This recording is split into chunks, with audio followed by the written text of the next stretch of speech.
Crack competition में। और आज हम लोग CHSL का 17 मार्च के फर्स्ट शिफ्ट का एनालिसिस देखेंगे कि किस प्रकार के प्रश्न आपके एग्जाम में पूछे जा रहे हैं, और इन्हीं प्रश्नों के आधार पे कुछ इसके इम्पॉर्टेंट फैक्ट्स भी दिए जाएंगे जिससे कि आपके उस टॉपिक से आगे एग्जाम में क्वेश्चन बन सकते हैं। ठीक है दोस्तों, साथ ही साथ अगर आप इस चैनल पे नए हैं तो इस चैनल को सब्सक्राइब कर ले ताकि आपको ऐसे ही सारे अपडेट्स मिलते रहें। तो चलिए शुरू करते हैं। पहला प्रश्न, लखनऊ समझौता किस वर्ष हुआ था? तो लखनऊ समझौता की बात करें तो ये दिसंबर 1916 में हुआ था। और ये कहाँ हुआ था? तो ये लखनऊ में आयोजित किया गया था। साथ ही साथ बात करें समझौता किसके किसके बीच था, तो ये भारतीय राष्ट्रीय कांग्रेस और मुस्लिम लीग के बीच हुआ था। ठीक है दोस्तों, और साथ ही साथ ये जो समझौता है ये बाल गंगाधर तिलक और मोहम्मद अली जिन्ना के बीच हस्ताक्षर हुआ था इस समझौते के अंदर। ठीक है दोस्तों, अगला क्वेश्चन है आया था, हवा के गर्म होने पर क्या होता है? तो हवा के गर्म होने पर ये विस्तृत होता है, यानी कि ये फैलता है और साथ ही साथ ये हल्का भी हो जाता है। ठीक है दोस्तों, अगला क्वेश्चन आया था पोषण 2.0 से रिलेटेड एक प्रश्न था जिसमें पोषण के बारे में था। तो मिशन पोषण जो 2.0 है वो एक एकीकृत पोषण समर्थन कार्यक्रम है। ठीक है दोस्तों, और यह बच्चों, किशोरियों, गर्भवती महिलाओं और दुग्धपान कराने वाली माताओं को में कुपोषण की चुनौतियों का समाधान करता है। इसके लिए पोषण तत्वों और उनकी आपूर्ति एक रणनीतिक पहल की जाती है। साथ ही साथ यह एकीकृत बाल विकास सेवा ICDS, आंगनवाड़ी सेवाएं, पोषण अभियान, किशोरियों के लिए योजना, राष्ट्रीय शिशु गृह योजना को कवर करने वाली एक अम्ब्रेला योजना है। तो पूछा जाए एक ये अम्ब्रेला योजना क्या होता है, तो आपको ये भी ध्यान रखना है कि आंगनवाड़ी सेवाएं, पोषण अभियान और किशोरियों के लिए जो योजना है उसे अम्ब्रेला योजना के अंदर कवर किया जाता है। अगला क्वेश्चन आया था बायोलॉजी से रिलेटेड प्लांट सेल और एनिमल सेल के बीच के डिफरेंस के बारे में। तो इस दोनों के बीच का जो डिफरेंस होता है वो उसमें सेल वाल का डिफरेंस होता है। ठीक है दोस्तों, साथ ही साथ बात करें तो प्लांट सेल के अंदर सेल वाल के साथ साथ सेल मेम्ब्रेन दोनों पाया जाता है, लेकिन एनिमल सेल में ऐसा नहीं होता है।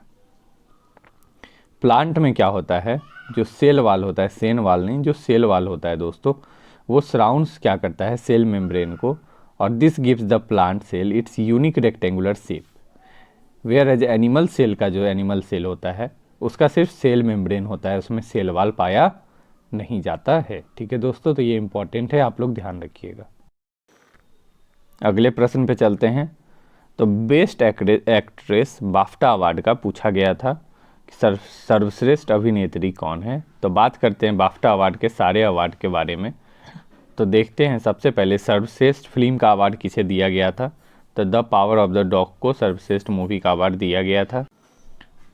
सर्वश्रेष्ठ निर्देशक की बात करें तो द पावर ऑफ डॉग के लिए जेन कैपियन को जो है सर्वश्रेष्ठ निर्देशक का अवार्ड दिया गया था। सर्वश्रेष्ठ अभिनेता की बात करें तो विल स्मिथ को दिया गया था किंग रिचर्ड के लिए। ठीक है दोस्तों, अभिनेत्री की बात करें, सर्वश्रेष्ठ अभिनेत्री जो हमारा क्वेश्चन आया था, तो जोआना स्कालन जो है उन्हें सर्वश्रेष्ठ अभिनेत्री का खिताब दिया गया है। किस मूवी के लिए? तो आफ्टर लव के लिए। ठीक है दोस्तों, और उत्कृष्ट ब्रिटिश मूवी का अवार्ड किसे दिया गया है? तो बेलफास्ट को जो है उत्कृष्ट ब्रिटिश मूवी का अवार्ड दिया गया है। अगला प्रश्न पे चलते हैं। तो मोहिनी अट्टम किस हिंदू भगवान को समर्पित है? इससे एक प्रश्न था। क्वेश्चन क्या है, इसका राइट आंसर होगा दोस्तों विष्णु भगवान जो है इसका राइट आंसर हो जाएगा।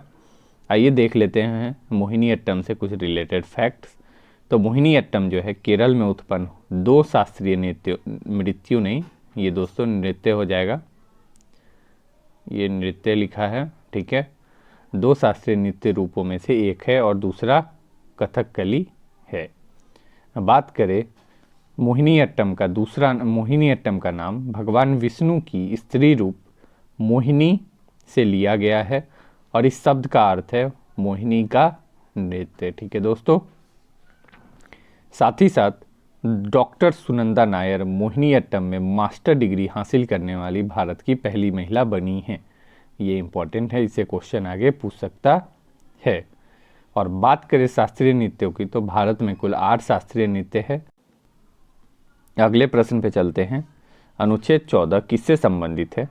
तो ये भारतीय संविधान के भाग 3 में मौलिक अधिकारों के तहत अनुच्छेद 14 के अंतर्गत है और इसके अंतर्गत विधि के समक्ष समानता और विधियों के समान संरक्षण का उपबंध किया गया है। साथ ही साथ संविधान के इस अनुच्छेद में भारत के राज्य क्षेत्र के भीतर भारतीय नागरिकों एवं विदेशी दोनों के लिए समान व्यवहार का उपबंध करता है। अगले प्रश्न पे चलते हैं। टोक्यो ओलंपिक में भारत ने कितना रजत पदक जीता है? तो रजत पदक की बात करें तो टोक्यो ओलंपिक में भारत ने 2 रजत पदक जीता। किसने? तो एक मीराबाई चानू ने और एक रवि कुमार दहिया ने। तो चलिए देख लेते हैं कौन कौन से ने कौन कौन सा पदक जीता है। तो नीरज चोपड़ा की बात करें तो इन्होंने स्वर्ण पदक जीता है भाला फेंक में। मीराबाई चानू की बात करें तो ये रजत पदक जीती है भारोत्तोलन में। ठीक है दोस्तों। रवि कुमार दहिया की बात करें तो ये कुश्ती में जीते हैं रजत पदक। ठीक है दोस्तों। ये तीनों, इसके बाद जो बाकी 4 हैं ये कांस्य पदक हैं। किसने किसने जीता है? तो पीवी सिंधु ने बैडमिंटन में जीता है, लवलीना बोरगोन ने मुक्केबाजी में जीता है, बजरंग पुनिया कुश्ती में जीते हैं और पुरुष की हॉकी टीम जो है वो कांस्य पदक जीती है। ठीक है दोस्तों। चलिए आगे बढ़ते हैं नेक्स्ट क्वेश्चन पे। हर्षचरित पुस्तक किसने लिखी? तो हर्षचरित पुस्तक की बात करें तो ये बाणभट्ट के द्वारा लिखी गई है। ठीक है दोस्तों। और बाणभट्ट की बात करें तो ये वर्धन वंश के राजा हर्षवर्धन के दरबारी कवि थे और साथ ही साथ हर्षचरित संस्कृत भाषा में पहली ऐतिहासिक जीवनी भी थी। बात करें हर्षचरित तो हर्षचरित गद्य काव्य में लिखा गया है जो सम्राट हर्षवर्धन की जीवनी को 8 अध्यायों में वर्णित करता है। बात करें कुछ किताबों के बारे में तो बाणभट्ट के द्वारा लिखी गई किताब हर्षचरित के अलावा कादम्बरी भी जो है वो बाणभट्ट के द्वारा लिखा गया है। रत्नावली की बात करें तो ये हर्ष के द्वारा लिखा गया है और मेघदूत की बात करें तो ये कालिदास के द्वारा लिखा गया है। दोस्तों कालिदास के कुछ अन्य किताबें हैं जिनके बारे में पिछले वीडियो में बताया गया है, आप लोग वहां से देख सकते हैं। अगला क्वेश्चन पे चलते हैं। मनरेगा एक्ट कितने दिनों की काम करने की अनुमति देता है?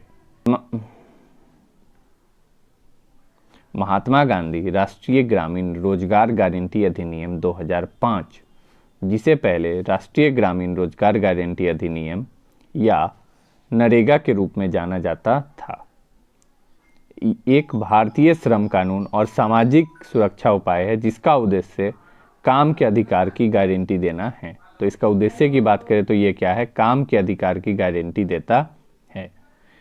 इसका उद्देश्य ग्रामीण क्षेत्रों में एक वित्तीय वर्ष में कम से कम 100 दिनों का रोजगार देना है। ठीक है दोस्तों। तो अगला क्वेश्चन ये आया था, ताप्ती नदी किस राज्य में बहती है? तो ताप्ती नदी की बात करें तो ये मध्य प्रदेश के बैतूल जिले के मुल्ताई से उत्पन्न होकर सतपुरा पर्वत रक्षकों के मध्य से पश्चिम की ओर बहती हुई महाराष्ट्र के खानदेश के पठार एवं सूरत के मैदान को पार करती है और उसके पश्चात गुजरात स्थित खंबात की खाड़ी में ये गिरती है। ठीक है दोस्तों। तो ये सारे प्रश्न दोस्तों आपके आज के शिफ्ट में पूछे गए थे। ठीक है दोस्तों। अगर आपको ये वीडियो पसंद आया हो तो आप इस वीडियो को लाइक करें और अपने दोस्तों के बीच ज़्यादा से ज़्यादा शेयर करें और अगर आप इस चैनल पर नए हैं तो इस चैनल को सब्सक्राइब कर लें ताकि आपको सारे अपडेट्स मिलते रहें। धन्यवाद।